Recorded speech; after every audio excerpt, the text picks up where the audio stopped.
So in India, close to 40,000 pictures have been posted by people on Instagram alone under the viral couples challenge, which is doing the rounds on social media currently. And Pune police recently warned people to think twice before sharing pictures with their partners on social media. ऐसा क्यों?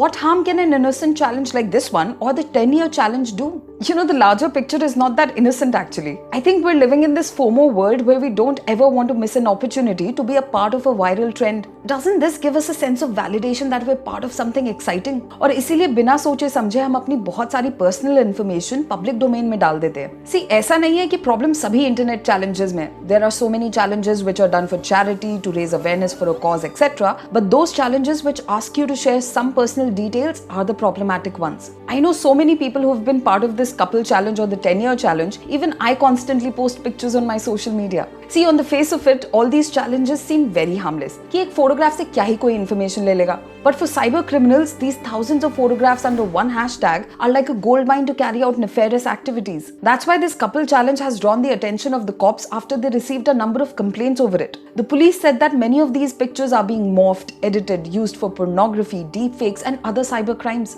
A lot of people have suffered harassment, which can then take a huge toll on someone's mental health. While some said that their pictures and personal information were misused, others said that their images were morphed and uploaded on pornographic websites. Over the years, thousands of people, women in particular, have fallen prey to cyber crimes such as deepfake and revenge porn. See, deepfakes are computer-generated images that may be superimposed on a person's face onto an existing video or a photograph. Revenge porn, on the other hand, is the practice of creating and sharing sexually explicit images on the internet without the person's consent. और ये ऐसा इसीलिए है क्योंकि कोई भी personal image जो हम social media पर डालते हैं willingly can become a piece of content which can be used by any person or an organization without needing express consent from us.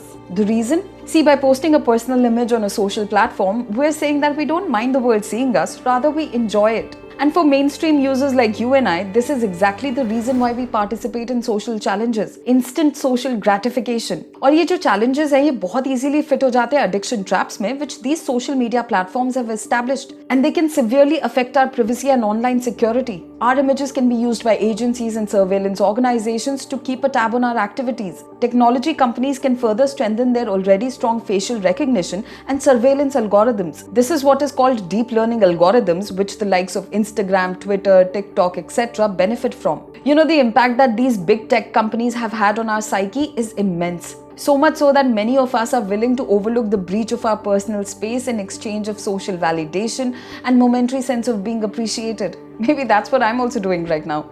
Did you get the irony? I'm telling you about the ill effects of putting too much of yourself out there on social media, and I bet you're watching this video on one of the social media platforms. Quite weird, right? But having said that, I think it's better to avoid challenges like the couple challenge or the 10-year challenge because the facial recognition algorithm feeds off such content. Learning more and more about our facial structure so that one day it can recognize us in a crowded cricket stadium with more than 100,000 people within a few minutes. Or spot us at a protest site within seconds, which can then be very harmful for us. I know it's not happening right now per se, but it is an essential tool of a surveillance state, one where we would not have the fundamental right of privacy. We can only make sure to stay away from it. Yes, I'm thinking aloud, but what do you think? Tell me in the comments below, and for more such videos, keep watching India Times.